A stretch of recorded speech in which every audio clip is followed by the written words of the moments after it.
Hello po, nagbabalik po muli ako.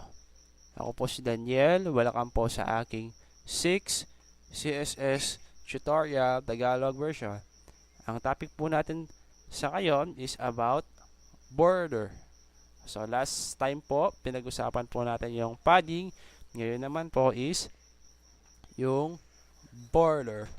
Okay, so ito pong H2 tags ang aking ipo-format ngayon. Okay, itong H2 tags, nasaan na siya? So, si Pyrai sa may Dison H2 tag. Okay, ang gagawin ko po, lalagyan ko po ng border. So, type po natin border. Okay, border style. Okay, border color. Okay, border width. Okay, so lagyan na po natin ng value. Pwede po natin lagyan ng solid. Okay, border color red. Border width is 2 pixel. Okay, so tingnan po natin yung result. Refresh. Tada! So, yon. So, ito po yon. Border style po, pag sinabi natin solid is yon. Fill siya, solid. Okay? So, meron pa pong ibang value yan. For example, dash. Okay.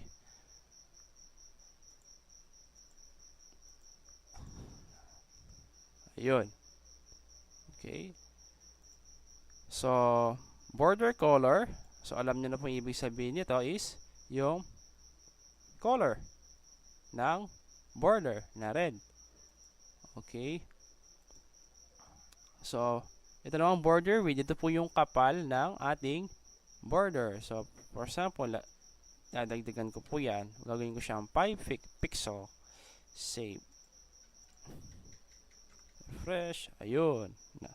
Naging makapal po ang ating border. Pag inalis ko po yan, ito po yung mangyayari.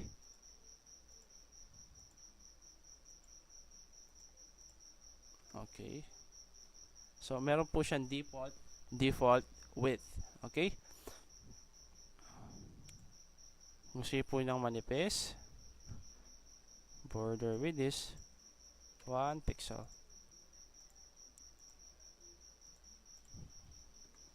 Ayun. Okay, sana po malinaw po sa inyo yan. So, pwede rin po tayong maglagay ng border. Meron po yung top, right, bottom, and right. Tulad po ng padding. So, pwede po natin ilagay dito. Top, style. Okay. Right. Okay, ano na po muna. Top na po lahat. Top.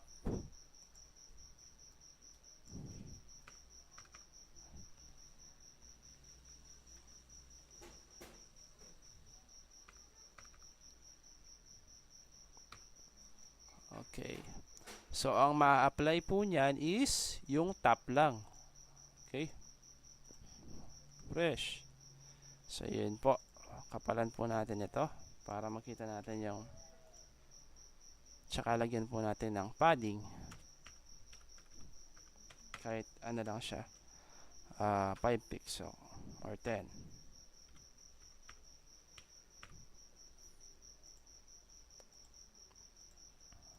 Okay, refresh.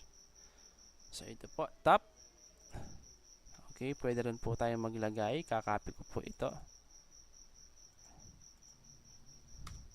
Control V. Okay, bottom.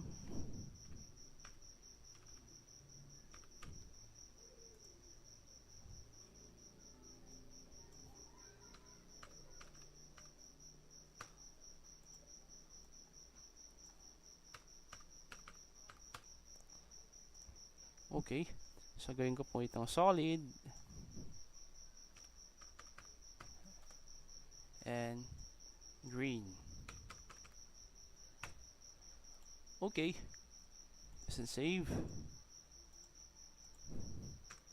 So, ayun po. Sana po naintindihan nyo po yung concept. Okay.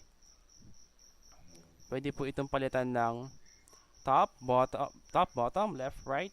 Okay. So, ito po yung mga properties niya. Okay. Style, color, width, style, color, width. Okay. So, pwede rin po tayong pwede rin po natin gawin yung ganito. Okay. Border. So, maglagay po tayo ng sample solid 1 pixels. Okay, tapos po yung color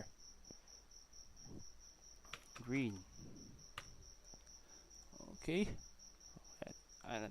10 pixel green. Okay, so ayun po. Okay, so hanggang dito po muna tayo. Maraming salamat po sa panonood ng aking tutorial.